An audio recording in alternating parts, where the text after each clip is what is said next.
Préparation pour la guerre spirituelle, lisons Éphésiens 6 versets 10 à 13. Les croyants sont pris dans une guerre entre le royaume de Dieu et celui des ténèbres.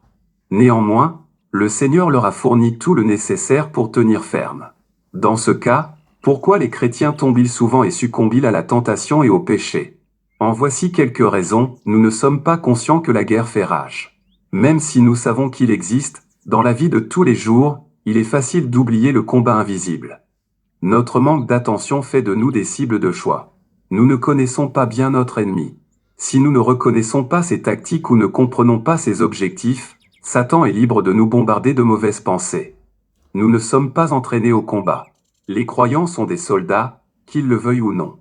La parole est le manuel qui leur fournit les instructions nécessaires pour déceler la tromperie, résister à la tentation, tenir ferme dans la foi et marcher dans l'intégrité.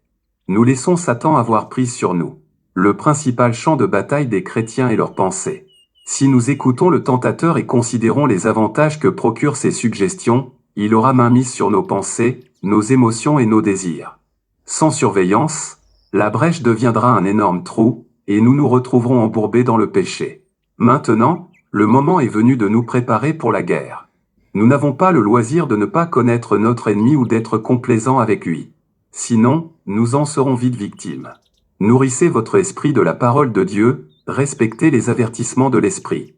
Ainsi, vous expérimenterez la joie de la victoire en Christ. Lecture de Éphésiens 6 versets 10 à 13, pour conclure, puisez votre force dans le Seigneur et dans sa grande puissance. Revêtez-vous de l'armure de Dieu afin de pouvoir tenir ferme contre toutes les ruses du diable. Car nous n'avons pas à lutter contre des êtres de chair et de sang, mais contre les puissances, contre les autorités et les pouvoirs de ce monde des ténèbres, et contre les esprits du mal dans le monde céleste.